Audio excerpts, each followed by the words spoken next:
Hello दोस्तों, मैं आपका प्यारा दोस्त डॉक्टर रेहान मलिक आपकी खिदमत में एक बार फिर हाजिर हुआ हूँ। हिंद हर्बल क्लिनिक को सब्सक्राइब करिएगा, शेयर करिएगा और जो मैं वीडियो बना रहा हूँ उसको आगे बढ़ाइएगा और बेल आइकन दबाइएगा ताकि नई नई नोटिफिकेशन आप तक पहुँचती रहे और मेरी सारी वीडियोस नई जो वीडियोस बना रहा हूँ वो आप तक पहुँचती रहेंगी। तो आइए शुरू करते हैं। एक नए टॉपिक को लेके आया हूँ आज मैं आपके सामने। उस टॉपिक का नाम है कब्ज, कॉन्स्टिपेशन। कॉन्स्टिपेशन को दो भागों में बांटते हैं हम, एक एक्यूट कॉन्स्टिपेशन, एक क्रॉनिक कॉन्स्टिपेशन। एक्यूट कॉन्स्टिपेशन ये होता है कि कोई प्रॉब्लम सडनली कोई प्रॉब्लम हो गई है, और क्रॉनिक का मतलब होता है बहुत पुराना, 1 साल 2 साल 4 साल 6 साल 10 साल पुराना कब्ज हो गया है। कब्ज कोई सा भी हो, चाहे वो एक्यूट कंडीशन में हो चाहे वो क्रॉनिक कंडीशन में हो, दोनों ही खराब होते हैं। तो कॉन्स्टिपेशन मतलब कब्ज जो है, ये आपको मालूम होगा कि कब्ज जो है सारी बीमारियों की जड़ है। इंडिया के अंदर, भारत के अंदर कब्ज के मरीज बहुत हुआ करते हैं। क्यों? क्योंकि कब्ज एक ऐसी बीमारी है जिससे और बीमारियां जन्म ले लेती हैं। अगर आपका कब्ज जो है पुराना हो गया है तो बहुत सारी बीमारियां जन्म ले लेती हैं, जैसे गुर्दे की बीमारी, लीवर की बीमारी और इंटेस्टाइनल ऑब्स्ट्रक्शन और पाइल्स, बवासीर, ये बहुत ही कॉमन देखने को मिलता है। कॉन्स्टिपेशन कहते किसको है? कब्ज जो है या तो लैट्रिन जो होती है, जो मोशन होता है वो थोड़ा थोड़ा करके बार बार आएगा, वो भी कॉन्स्टिपेशन के जिम्मे में रखा जाता है, वो भी कॉन्स्टिपेशन के का एक पार्ट्स होता है। तो पेट का सही तरीके से साफ ना हो पाना, मेन उसकी डेफिनेशन ये है कि पेट का सही तरीके से साफ ना होना कब्ज कहलाता है।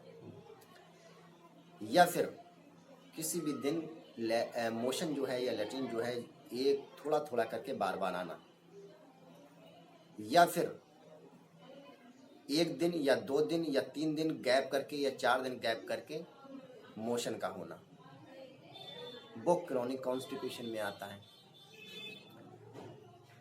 पानी बहुत कम मात्रा में पीना, ये भी असबाब है इसका, ये भी काज है इसका।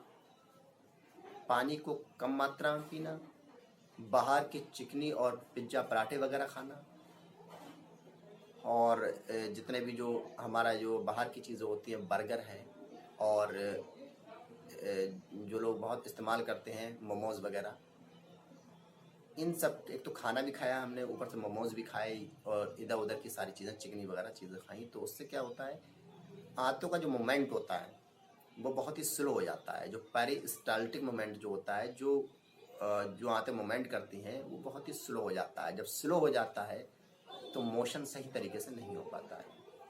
पानी की कम पीने की वजह से भी कॉन्स्टिपेशन या कब्ज हो जाता है। बहुत सारी वजूहात हैं, बहुत सारी वजहें हैं कब्ज के। कब्ज के लिए क्या है कि आपको घर पे करना क्या है। सबसे पहले तो कब्ज में मोशन ये गड़बड़ इस तरीके जो मैंने बताया अभी कि बार बार भी हो सकता है, 2-4 दिन के गपफ्फे में भी हो सकता है, 2-4 दिन गैप में भी हो सकता है। और कब्ज जब हो जाता है किसी को तो पेट में भारीपन, भूख का कम हो जाना, पेट में दर्द रहना और लीवर पे स्वेलिंग सूजन आ जाना, जैसे हिपैटोमेगाली बोलते हैं, और पाइल्स, बवासीर का कॉमन टॉपिक है बवासीर। मतलब बवासीर ये कॉन्स्टिपेशन से होता ही होता है 90% 100% लोगों में, अगर क्रॉनिक कॉन्स्टिपेशन होगा। और इसके अलावा सर चकराना, आंखों में जलन होना, मुंह का टेस्ट खराब रहना, ये सारी चीज़ें होती हैं इसके अंदर। अब कब्ज़ को अगर हम ख़त्म करने की बात करते हैं तो कब्ज़ को अगर हमें ख़त्म करना है तो चाहे अंग्रेज़ी दवाएं लें, चाहे आयुर्वेद दवाएं लें, चाहे यूनानी दवाएं लें, लेकिन उसके साथ साथ परहेज़ बहुत ज़रूरी है। अगर आप परहेज़ नहीं करेंगे तो हमारी सारी दवाओं का, जो हम दवाएं ले रहे हैं, चाहे वो कोई सी पैथी की हो, उससे कोई फ़ायदा नहीं निकलेगा।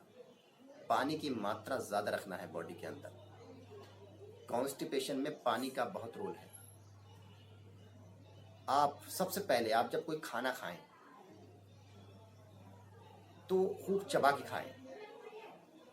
यहाँ तक कि देखा गया है कि एक टुकड़े को हम 20-25 बार 30 बार चबा के खाना है हमको, ताकि लार उसमें सही ढंग से मिल जाए और हमारे पेट में जाके, आहार नाल में जाके, हमारे इंटेस्टाइन में जाके, हमारे स्टमक में जाके वो जो है डाइजेशन अच्छा हो सके, जल्दी से जल्दी डाइजेशन हो सके, उसका अच्छे से डाइजेशन हो सके। क्योंकि जुबान लार में भी एंजाइम्स होते हैं, कुछ अंदर स्टमक से एंजाइम्स मिलते हैं, कुछ इंटेस्टाइन से एंजाइम्स मिलते हैं, तो वो सारी चीज़ें मिलके फिर डाइजेशन अच्छा होता है। तो इसलिए लिमिटेड खाना खाएं, शाम को रात में थोड़ा सा कम खाएं, ताकि सुबह को आराम से उठ के फ्रेश हो लें। सुबह को 1 गिलास गुनगुना पानी ज़रूर पिए। अब मैं डायरेक्ट ये सारी चीज़ें बताने से पहले जो है ये सारी चीज़ें आपको बताई दी हैं। अब मैं डायरेक्ट लिए चलता हूँ आपको फार्मूले की तरफ।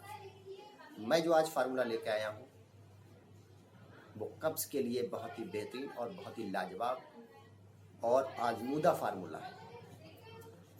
आप क्या करें कि अदरक का इस्तेमाल करें। अदरक, थोड़ा सा अदरक ले लें, थोड़ा सा ज़ीरा ले लें, थोड़ी सी सौंफ ले लें और थोड़ा सा धनिया ले लें। मतलब 1 चम्मच बराबर मात्रा में। ये 1 दिन की डोज हो गई।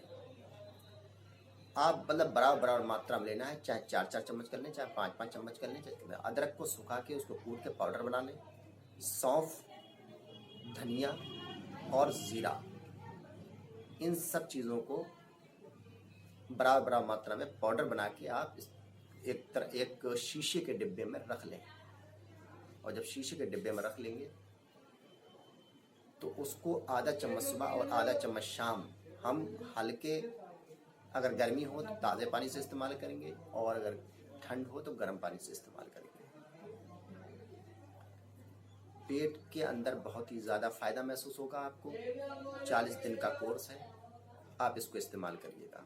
दूसरी बात, आप रात में सोते वक्त गर्म दूध में थोड़ी सी हल्दी और थोड़ी सी दालचीनी, एक होती दालचीनी, एक होती दालचीनी, ये दोनों चीज़ें आप डिज़ोल्व करके दूध के अंदर आप इस्तेमाल करें रेगुलर।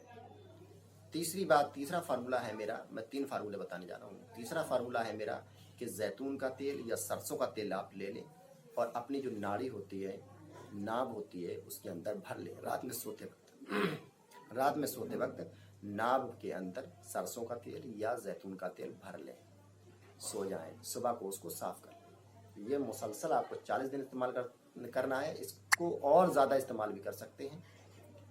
ये था मेरा आज का कब्ज़ का टॉपिक। आप इसको इस्तेमाल करें और मुझे बताएं कमेंट बॉक्स में आके कि ये फार्मूला किसको कितना ज़्यादा इफ़ेक्ट किया।